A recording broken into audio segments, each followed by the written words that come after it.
Estamos de volta com o Jogo do Poder, hoje recebendo o secretário do Ambiente, Carlos Mink, contando com a participação do jornalista Emanuel Alencar, do jornal o Globo. Secretário Mink, falávamos no bloco anterior sobre essas duas propostas que parecem em debate sobre o tema central da Rio+20.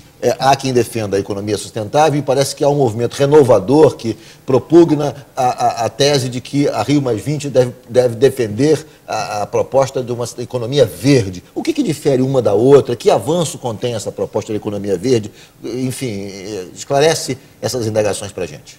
Olha, uma parte dos ecologistas, meus amigos, não sabe bem o que é economia verde, mas é contra. Porque diz que é uma coisa neoliberal. E opõe a economia verde ao desenvolvimento sustentável, que eu acho um grande equívoco. Quer dizer, o que é a economia verde?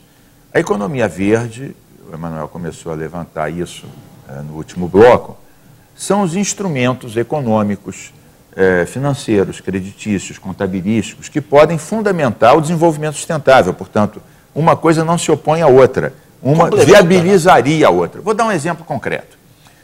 Quando eu estava no Ministério, a energia eólica estava completamente desacreditada.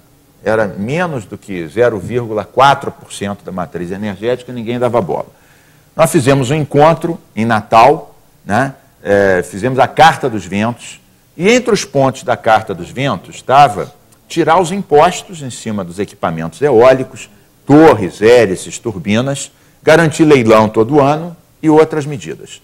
Conseguimos convencer o presidente Lula, a então ministra Dilma, essas medidas foram tomadas, fizemos um leilão no final de 2009 com 1.300 megas, que era o dobro do eólica instalada no Brasil, no outro ano mais 1.500, moral da história. Eólica hoje no Brasil é uma realidade, tem 25 bilhões investido, está de vento em popa. Mas na uma expressão adequada para a eólica. A nossa matriz energética ainda é baixa a ainda representatividade da eólica. Sim, mas esse exemplo é importante para mostrar como uma série de medidas econômicas, tributárias, tirar o imposto, fazer o leilão, leva a subir isso. Então, por exemplo, vamos imaginar o seguinte, nós fizemos agora, na Secretaria do Ambiente, o Estado vai decretar isso na Rio+20, o governador Sérgio Cabral, guia de compras e construções sustentáveis. Então, a gente vai botar em toda licitação pública, na hora de fazer uma obra, você tem que ter o asfalto borracha, a lâmpada LED, o ar-condicionado mais econômico, segundo aquele padrão do PROCON, o AA, que é o mais eficiente, portanto, que emite menos, e assim sucessivamente. É importante isso? Porque depois isso gera escala e gera mercado para coletor de água da chuva, para aquecimento solar. Então, são medidas econômicas, são medidas de investimento. Por exemplo, o ano que vem, vou adiantar uma coisa aqui no teu programa para você dar um furo aqui. Que bom. O ano que vem, a gente vai fazer um IPVA verde no Rio. Como vai funcionar o IPVA verde? Sem aumentar ou diminuir a massa tributária, né, para o nosso secretário Vilela não me cortar o gogó aqui, a gente vai aumentar um pouquinho o carro que polui mais e emite mais carbono e diminuir um pouquinho o carro que polui menos e emite menos carbono. E assim sucessivamente. Vamos depois fazer a mesma coisa com os ar-condicionado, fogão, geladeira, os mais econômicos. Ou seja, criar incentivos para ir para a linha de baixo carbono. Agora, se os principais países, principais países que emitem carbono no mundo não chegarem a um acordo, a coisa vai ficar feia, né? Hoje, China, Estados Unidos e a União Europeia respondem por 62% das emissões de carbono equivalente. O Brasil chega a 5% apenas. Então, não é uma questão que deve ficar só com o Brasil, né? Se o Brasil, por mais que o Brasil tente, né, fazer seus instrumentos, se não contar com o apoio dos principais atores, nada feito. Mas, Emanuel, na verdade, quando eu dei esses exemplos do que a gente estava fazendo, eu não quis dizer com isso que a gente, fazendo isso no Rio de Janeiro, resolveu o problema. Como diz o Betinho, a gente está fazendo a nossa parte. Mas o que eu quis dizer é que eu estava chamando a atenção para este tipo de medidas, ou seja, isto é economia verde. Você criar taxas diferenciadas, crédito diferenciado, investimento diferenciado, leilão todo ano, distrito verde, bolsa verde. Esses são mecanismos que direcionam a economia. Por exemplo, desenvolvimento. Eu participei da Rio 92, tenho um pouquinho mais de idade que você, né? Tenho a idade de seu pai. e participei. Na época eu levei um mentirômetro. Mentirômetro? Era um Pinóquio que ia registrando a mentira, né? Agora, o que a gente está levando? A gente está levando o Distrito Verde, a Bolsa Verde, a Fábrica Verde de computador do Alemão e da Rocinha. Uma mudança é tanta, hein? Não, do mentirômetro para tudo isso. Eu estou sentado aqui, não posso levar o mentirômetro outra vez. Tem que mostrar serviço. Agora, eu acho o seguinte, os ambientalistas, eles têm também um pouco de razão, porque muitas empresas fazem o que a gente chama maquiagem verde.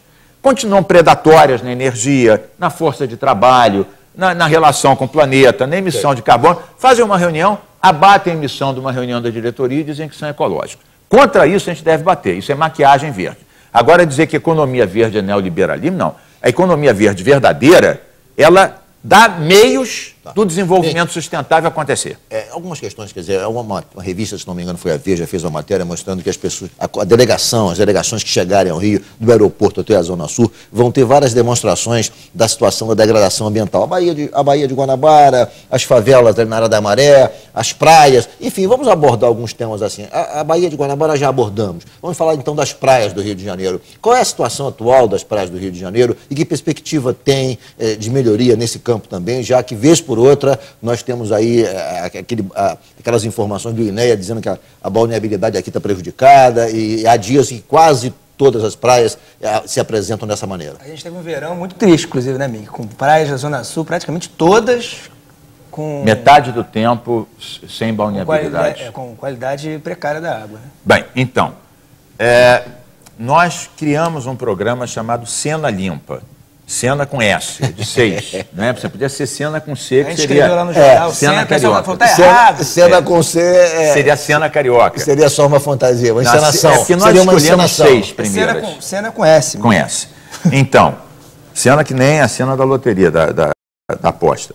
Então, nós escolhemos Ipanema, Leblon, São Conrado, Urca, Praia da Bica e Leme. E depois vai ter a Sena Limpa 2, que vai entrar Paquetá, Barra, Copacabana, Barra entre o Quebra-Mar e o PP, que é um trecho que fica ruim quando a vazão da lagoa vem poluída. Aliás, a gente já fez metade da despoluição de Barra e Jacarepaguá, ao custo de 650 milhões, em 3 anos vamos fazer outra metade. Fizemos estação de tratamento, emissário de 5 quilômetros, 15 elevatórios. Mas então, praias.